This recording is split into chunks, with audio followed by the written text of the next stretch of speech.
So, very good morning, student. Today is 29/5/2020, and we will start the numerical procedure of Pelton wheel turbine.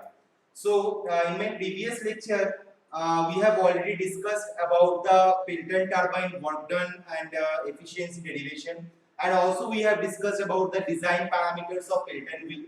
So now, for the 2 days, 2 to 3 days, like 29, 30, and 31st, right? So we will just only doing some numericals of Pelton wheel. Various types of numerical Pelton wheel is there, and in semester examination, various types of numerical will come. So every in these 3 days, we will see every 3 days we will see two various types of numerical, right? So now I will start the numerical. First of all, कोई भी numerical हम लोग को करने के पहले हम लोग को क्या करना चाहिए, हम लोग को पहले उस न्यूमेरिकल को अच्छे से स्टडी करना चाहिए, राइट? तो क्या क्वेश्चन में क्या बोला गया है कि a Pelton wheel, here is a Pelton wheel blade, a Pelton wheel has a mean bucket speed of 10 meter per second with a jet of water flowing at the rate of 700 liter per second under a head of 30 meter. The bucket deflects the jet through an angle of 160 degree. Calculate the power given by water to the runner and hydraulic efficiency of the turbine. Assume CV is equal to 0.9. First time we have studied the numerical. First process numerical को पूरा study कर लिया हो. Second process numerical को फिर से मैं तोड़ तोड़ के स्टडी करूंगा और क्या क्या मेरे डेटा दिया गया है, what are the given data, we will just eliminate them, right? So first, a Pelton wheel has a mean bucket speed of 10 meter per second. इसका मतलब mean bucket speed, ध्यान देना ये टर्म्स पे. mean bucket speed of 10 meter per second means u equals to u1 equals to u2 equals to 10 meter पर second. Mean bucket speed मतलब मैं Pelton wheel turbine का डेरिवेशन के टाइम पढ़े थे कि जो बकेट का जो स्पीड होता है, जो ब्लेड का जो स्पीड होता है, वो ब्लेड का स्पीड u1 इनलेट में, आउटलेट में, और जो मेरा एक्चुअल जो मीन स्पीड है वो मेरा सेम होता है. That's why it is written as u equals to u1 equals to u2 equals to 10 meter per second with a jet of water flowing at the rate of 700 liter per second. इसका मतलब मुझे discharge बोल दिया गया है Q equals to 700 litre पर second. अब 700 litre पर सेकेंड को अगर हम लोग मीटर में कन्वर्ट करेंगे तो मुझे क्या करना पड़ेगा, 1000 से मुझे डिस्ट्रीब्यूट करना पड़ेगा. तो 0.7 मीटर क्यूब पर सेकेंड. तो मेरा डिस्चार्ज मुझे मिल गया है under a head of 30 metre. तो कैपिटल H, हेड मुझे इतना बोला है 30 मीटर मुझे बोल दिया गया है. The bucket deflect the jet through an angle of 160 degree. तो bucket deflect the jet through an angle of 160 degree. तो ये मेरा कौन सा एंगल है? ये मेरा डिफ्लेक्शन एंगल है. ये वाला जो एंगल है ये मेरा डिफ्लेक्शन एंगल है. तो डिफ्लेक्शन एंगल मेरा 160 डिग्री बोल दिया गया है. So what is the value of phi? Phi का वैल्यू है मेरा 180 degree minus 160 degree equals to 20 degree, right? So ये मेरा डिफ्लेक्शन एंगल बोल दिया गया है. This is my deflection angle. तो डिफ्लेक्शन एंगल मेरा 160 डिग्री है. तो फाई का वैल्यू कितना होगा? 180 degree minus 160 degree equals to 20 degree. Calculate the power given by water to the runner and hydraulic efficiency of the turbine. Assume CV equals to 0.98. CV is equal to 0.98. तो मुझे ये total 5 data available किया गया है numerical में, और मुझे क्या पूछ रहा है? What is the power and what is the hydraulic efficiency. अब मैं अगर पेल्टन टरबाइन का वर्क डन और एफिशिएंसी रिलेटेड डेरिवेशन को अगर मैं देखूंगा तो पावर निकालने का जो formula that is work done divided by 1000 kilowatt. यही मेरा फार्मूला था, work done of the Pelton turbine divided by 1000 kilowatt. और हाइड्रोलिक एफिशिएंसी का जो मेरा फार्मूला था दैट इज वो फार्मूला था मेरा 2 into VW1 plus VW2 divided by V1 square into U. ये मेरा फार्मूला आया था, ठीक है? तो ये तुम लोग कहां से आया उसके लिए तुम लोगों को मेरा 27 का जो मैं डेरिवेशन दिया था, वर्क डन एफिशिएंसी डेरिवेशन, उसमें ये चीज कहां से आया, ये इक्वेशन कहां से आया, वो तुम लोगों को पता चलेगा. तो अब मैं देखूंगा कि मुझे न्यूमेरिकल को कैसे करना है. पहला बात है, पावर को निकालने के लिए मुझे वर्क डन को निकालना पड़ेगा. तो वर्क डन का मेरा क्या फार्मूला था? W. वर्क डन का मेरा फार्मूला था W equals to rho A V1 into VW1 plus VW2 into U. ये मेरा फार्मूला था वर्क डन का. अब मैं देखूंगा कि यहाँ पे मेरे पास क्या क्या अवेलेबल है। फर्स्ट ऑफ ऑल V1 मुझे निकालना है। देखो V1 मुझे चाहिए, VW1 चाहिए, VW2 चाहिए, U चाहिए। U का वैल्यू मुझे बोल दिया गया है, देखो U यहाँ पे बोला गया है, राइट। तो मैं पहले देखूंगा V1 को मैं वैल्यू डिफाइन करने की कोशिश करूंगा। जो मेरा इनिशियल पैरामीटर्स है वो मुझे निकालना होगा। वर्क डन निकालने के लिए ये फॉर्मूला है, ये फॉर्मूला में मुझे पहले V1 को डिफाइन करना है। तो V1 को निकालूंगा तो मैं जानता हूं कि V1 इज इक्वल टू क्या होता है, CV into root under 2 into G into H, right? Initial actual velocity of the jet का velocity V1 is equal to CV into root under 2 into G into H। CV का value बोल दिया गया है कितना, 0.98 बोल दिया गया है, इंटू रूट अंडर 2 इंटू जी मतलब 9.81। हेट का वैल्यू कितना बोला गया है, एच का वैल्यू यहाँ पे बोला गया है 30 मीटर। सो एच का वैल्यू यहाँ पे मैंने 30 लिखा। अगर मैं इसको कैलकुलेशन करूंगा तो मेरा जो V1 का वैल्यू आएगा दैट इज 23.77 मीटर पर सेकेंड। तो V1 का वैल्यू कितना आया, 23.77 मीटर पर सेकेंड। तो मेरा V1 का वैल्यू मुझे मिल गया। अब मैं देखूंगा देखो VW1 मुझे निकालना है। V1 मुझे पता चल गया, मैं तो क्या अकॉर्डिंग टू द ड्राइंग में क्या देख सकता हूँ, V1 इक्वल्स टू VW1। तो VW1 का वैल्यू कितना है, 23.77 मीटर पर सेकंड, क्योंकि ड्राइंग के अनुसार V1 का वैल्यू और VW1 का वैल्यू मेरा सेम है। मैं अब देखूंगा VR1 का वैल्यू मेरा क्या है। VR1 इनलेट ट्रायंगल में VR1 का वैल्यू होता है VW1 माइनस U1। ये मेरा VR1 का वैल्यू है। देखो अकॉर्डिंग टू ड्राइंग VR1 को निकालने के लिए अगर इससे मैं अगर VW1 से अगर मैं U1 को माइनस करता हूं तो मेरा VR1 का वैल्यू मिलेगा। तो VW1 का वैल्यू मेरा आया है 23.77। U1 का मेरा वैल्यू है मेरा 10 मीटर पर सेकंड, सो माइनस 10। तो यहाँ पे जो मेरा वैल्यू आएगा दैट इज 13.77 मीटर पर सेकंड। सो VR1 का वैल्यू आ गया मेरा 13.77 मीटर पर सेकंड। अब मैं जानता हूं कि VR1 इक्वल्स टू VR2 है। VR1 equals to VR2 from the outlet velocity triangle, because outlet velocity triangle में VR1 equals to VR2 है। अब VR2 क्योंकि ये मेरा बेसिकली स्मूथ है, राइट। तो VR1 equals to VR2 होगा। तो VR1 equals to VR2 equals to 13.77 metre पर सेकेंड, ये मेरा आएगा।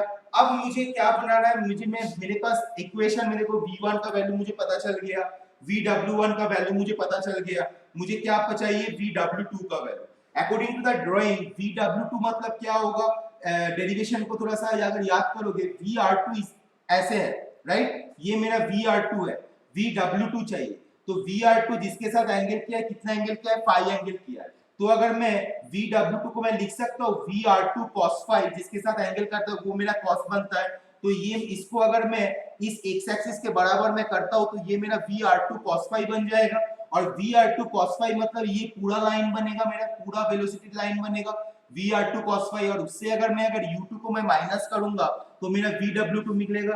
तो मैं क्या कर रहा हूँ, VW2 इज इक्वल टू मैं क्या लिख रहा हूँ, VR2 cos phi minus of U2। Okay, so VR2 का वैल्यू 13.77, cos फाई का वैल्यू, फाई का वैल्यू है मेरा 20 डिग्री एंड U2 का वैल्यू है मेरा 10 मीटर पर सेकेंड। तो इसको अगर मैं कैलकुलेशन करूंगा तो मेरे पास जो आंसर आएगा VW2 का दैट इज 2.94 मीटर पर सेकेंड। थोड़ा सा समझ लेना VR2 में कैसे निकाल रहा हूं। VW2 मतलब VR2 इस लाइन के साथ कितना एंगल कर रहा है, फाई एंगल कर रहा है। जिसके साथ एंगल करता है वो मेरा क्या बनता है, cos थीटा बनता है। तो VR2 cos फाई मतलब ये वाला लाइन को इंडिकेट करेगा, ये पूरा लाइन यहाँ से लेकर यहाँ तक को इंडिकेट करेगा। तो VR2 cos फाई से अगर मैं U2 यहाँ से लेकर यहाँ तक को अगर माइनस करूंगा तो मुझे VW2 मिलेगा। तो मैं वही लिखा हूँ VW2 is equal to VR2 cos phi minus U2, और वहां से मुझे जो वैल्यू आया दैट इज 2.94 मीटर पर सेकंड। तो V1 का वैल्यू मुझे पता चल गया, VW1 का वैल्यू पता चल गया, VW2 का वैल्यू पता चल गया एंड U का वैल्यू मुझे पता है। रो का वैल्यू क्या है, रो मतलब यहाँ पे वाटर हम लोग यूज कर रहे हैं डेंसिटी। तो वाटर का मेरा डेंसिटी कितना है, वाटर का density rho is equal to 1000, right. 1000 है, सॉरी 1000 है, रो का जो वैल्यू है वो मेरा 1000 है हुआ। मुझे बाकी कितना क्या करना है, मुझे बाकी ए मुझे डिफाइन करना है, राइट। सो ए डिफाइन करने के लिए मुझे क्या करना पड़ेगा वो मैं थोड़ा सा अभी ध्यान दूंगा। अब एक चीज देखो, एक चीज तुम लोग थोड़ा सा ध्यान देना कि ये जो a इंटू V1, ठीक है, ये तो बेसिकली एक डिस्चार्ज है। मैं यहाँ पे Q का वैल्यू मुझे पता है, राइट, Q का वैल्यू मुझे पता है, Q इज इक्वल टू मैं जानता हूँ एरिया इंटू वेलोसिटी। तो Q का वैल्यू है 0.7 is equal to A into V1 का वैल्यू कितना है 23.77। यहां से मुझे A का वैल्यू पता चल जाएगा। या तो यहाँ पे एक्चुअल में टर्म्स दिया हुआ है AV1, तो this is the basically a discharge term, ये मेरा रो है, तो ये वाला पोर्शन मेरा बेसिकली डिस्चार्ज है। तो मैं मुझे अगर वर्क डन को निकालना है, एक सेकेंड, यहाँ पे मैं कर रहा हूं, तो मुझे अगर वर्क डन को अगर मुझे निकालना है तो work done is equal to 1000 जो मेरा वाटर का डेंसिटी है रो का value into area into velocity, this is actually a discharge term that is 0.7 into VW1 का वैल्यू कितना आया है, VW1 का वैल्यू आया है मेरा 23.77, 23.77। VW2 का वैल्यू कितना है 2.94, सो 2.94 इंटू यू का वैल्यू कितना है, यू का वैल्यू है 10, सो मैंने यहाँ पे 10 लिखा। इसको अगर मैं कैलकुलेशन करूंगा तो मेरे पास आंसर आएगा 186,970 मीटर पर न्यूटन मीटर पर सेकेंड, न्यूटन मीटर पर सेकेंड। तो ये मेरा वर्क डन का वैल्यू आ गया। अब मैं अगर इसको 1000 से डिस्ट्रीब्यूट करता हूं, power is equal to work done divided by 1000 is equal to 186,970 divided by 1000 kilowatt, right. तो इसमें कितना मेरा कितना आंसर आएगा, इसमें मेरा आंसर आएगा अप्रोक्सीमेटली 186.97 किलोवाट, राइट। तो मुझे पावर का जो वैल्यू है वो पावर का वैल्यू मुझे मिल गया। वो मैंने पहले क्या किया, मैंने पहले वर्क डन का वैल्यू निकाला, वर्क डन का वैल्यू से मैंने उसको 1000 से डिस्ट्रीब्यूट किया और मुझे पावर का वैल्यू मिल गया। अब मुझे क्या मांगा है, मुझे मांगा है हाइड्रोलिक एफिशिएंसी। अब मैं हाइड्रोलिक एफिशिएंसी बनाऊंगा, देख लो।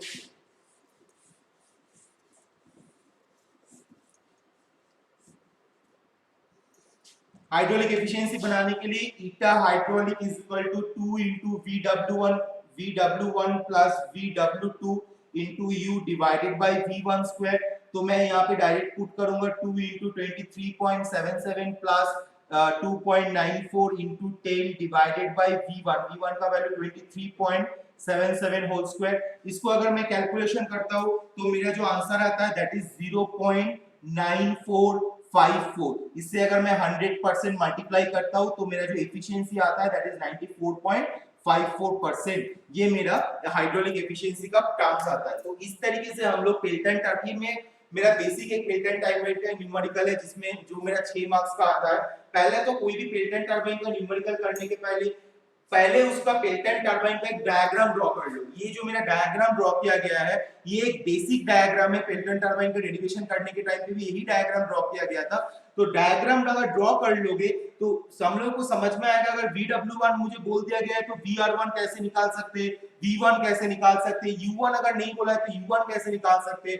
आउटलेट ट्रायंगल में VR2, V2, VF2 किसी चीज का भी वैल्यू हम लोग निकाल पाएंगे, लेकिन उसके लिए मुझे डायग्राम बहुत ही इंपॉर्टेंट है। तो हम लोग पहले डायग्राम को ड्रॉ करेंगे, what are the given data वो हम लोग पहले एलिमिनेट करेंगे। उसके बाद हम लोग फार्मूला देखेंगे कि वर्क डन का क्या फार्मूला है।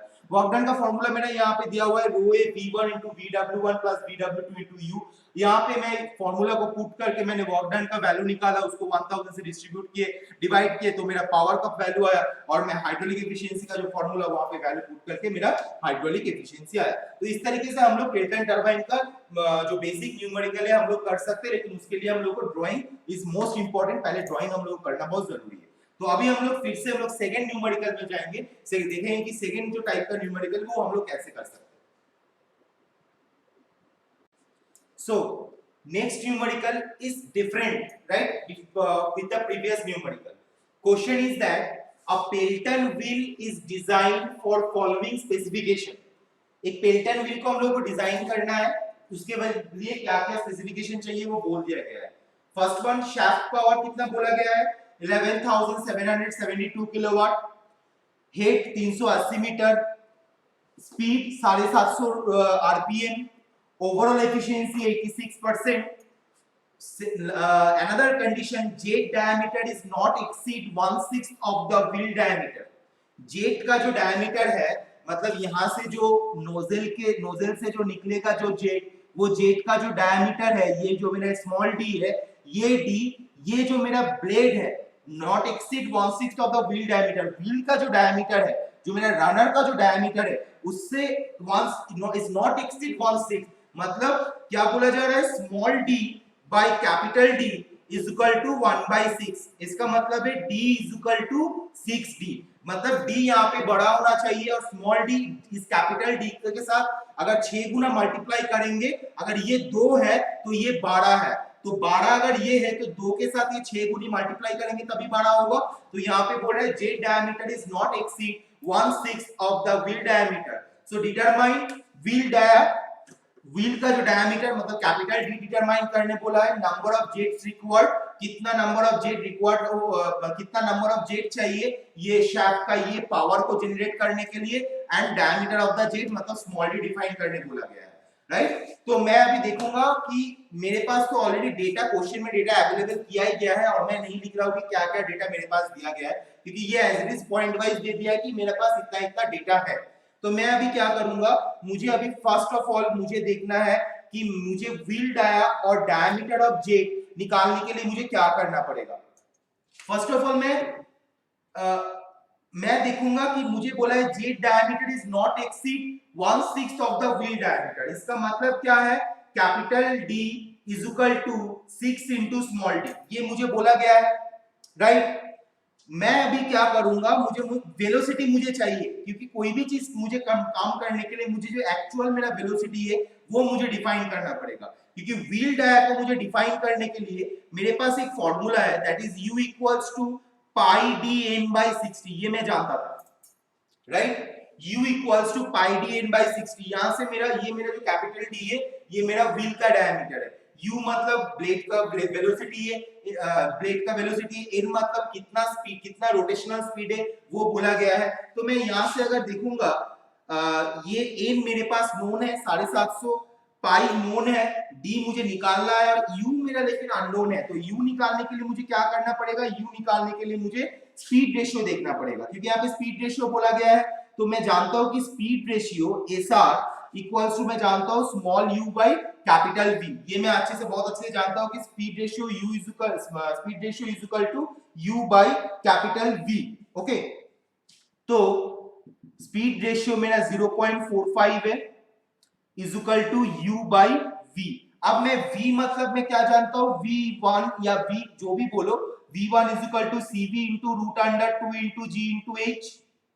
CV का वैल्यू बोल दिया गया है 0.985 into root under 2 into 9.81 into head कितना बोला है, हेड मेरा बोला है 380 मीटर, 380. तो अगर मैं यहाँ से V1 को कैलकुलेशन करूंगा तो V1 का मेरा वैल्यू आएगा 85.05 मीटर पर सेकेंड. ओके, 85.05 मीटर पर सेकेंड, ये मेरा वैल्यू आएगा. अब मुझे यहाँ पे V1 का वैल्यू मुझे पता चल गया है. Right. So 0.45 into 85.05 is equal to u. इसको अगर मैं कैलकुलेशन करूंगा तो मेरा जो u का वैल्यू आएगा दैट इज 38.85 मीटर पर सेकेंड. तो u का वैल्यू अगर 38.85 मीटर पर सेकेंड है तो इसको मैं यहाँ पे पुट कर सकता हूँ. सो 38.85 is equal to pi into d into n का वैल्यू है 750 डिवाइडेड बाई 60. तो यहां से अगर मैं d का वैल्यू कैलकुलेशन करूंगा तो d का जो मेरा वैल्यू आएगा दैट इज 0.989 मीटर. तो इस तरीके से मैं देखो व्हील डायमीटर मैंने कैलकुलेशन किया. व्हील डायमीटर कैलकुलेशन करने के लिए मुझे क्या चाहिए, पहला तो मेरा ये फॉर्मूला चाहिए. डिजाइन ऑफ मेरा जो पिछला क्लास में design parameter of Pelton wheel में ये सारा चीज बोल दिया गया है, ये सारा फॉर्मूला शो किया गया है.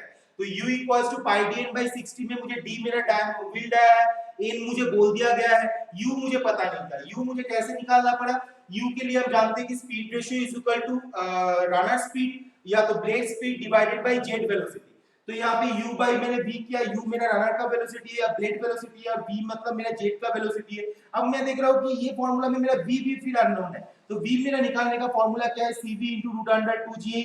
मैंने फॉर्मूला पुट किया, मेरा v1 का वैल्यू निकला, v1 मैंने यहाँ पे पुट किया, मुझे u का वैल्यू निकला, u यहाँ पे पुट किया तो मेरा d का वैल्यू निकल गया। अब मैं जानता हूँ कि capital D is equal to 6d, so 0.989 is equal to 6 into small d। तो यहां से मैं अगर स्मॉल d को अगर कैलकुलेशन कर सकता हूं, स्मॉल d का आंसर आएगा 0.165 मीटर। तो जे डायमीटर ऑफ द जेट भी मेरा निकल गया, डायमीटर ऑफ द व्हील भी मेरा निकल गया। बाकी जो रह गया है वो number of jets required. Number of jets required के लिए मेरे पास एक वहां पे भी फॉर्मूला दिया हुआ था, बट मैं according to the question data कैसे हम लोग वो निकालेंगे वो हम लोग अभी देखेंगे। फर्स्ट ऑफ ऑल मुझे थोड़ा सा ध्यान देना होगा कि एक जेट अगर ब्लेड पे अगर जाके स्ट्राइक करता है, जितना डिस्चार्ज होता है और number of jet, let's take it कि यहाँ पे जो नंबर ऑफ जेट है वो मेरा x नंबर ऑफ जेट है, एक जेट से मेरा जितना डिस्चार्ज होगा, एक जेट से उससे ज्यादा डिस्चार्ज होगा, तो मैं एक जेट के लिए डिस्चार्ज पहले मैं डिफाइन करूंगा क्योंकि मेरा स्मॉल डी मुझे पता है, और मैं अगर टोटल डिस्चार्ज अगर मैं डिफाइन कर पाता हूं वहां से मैं नंबर ऑफ जेट्स निकाल सकता हूं। कैसे निकाल रहा हूं, first of all diameter of jet तो मुझे पता है, तो मैं एक जेट का, सिंगल जेट का डिस्चार्ज में निकाल रहा हूं। So discharge of one jet, एक जेट का डिस्चार्ज कितना होगा, दैट इज स्मॉल क्यू पकड़ रहा हूं, small q equals to area into v1, right, q is equal to area into v1। Area मतलब क्या है, pi by 4 d1 whole square into v1। d1 का तो वैल्यू मुझे थोड़ी देर पहले ही मिला था, d1 का वैल्यू है 0.65।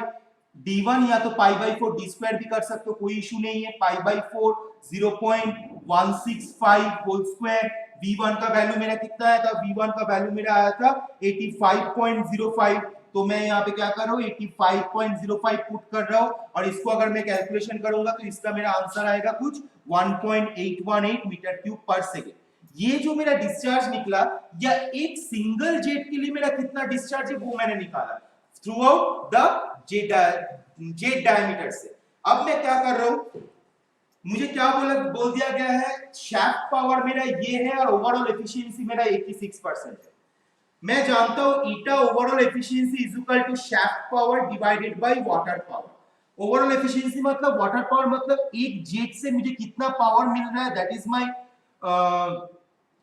इज माय इनपुट, और इस ब्लेड को घूमने के वजह से टरबाइन का जो रोटर है, टरबाइन का जो रनर है उसमें पावर आएगा।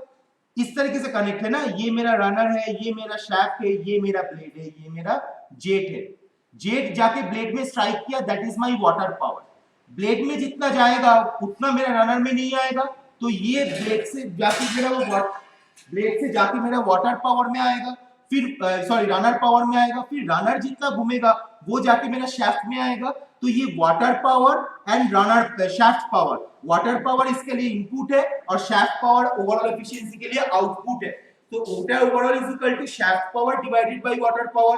शाफ्ट पावर का वैल्यू बोल दिया गया 11772। वाटर पावर मैं कैसे निकालूंगा, मैंने इसके पहले भी दिखाया था। वाटर पावर निकालने का जो फॉर्मूला है that is rho into g into Q into h divided by 1000। 1000 मैं इसलिए कर रहा हूं क्योंकि अगर मैं ये करूंगा सिर्फ रो जी की वेज, that is my work done with by the water, but अगर उसको 1000 से अगर डिस्ट्रीब्यूट करूंगा तो that is water power. Okay, तो rho g into Q into H, here capital Q means the total discharge.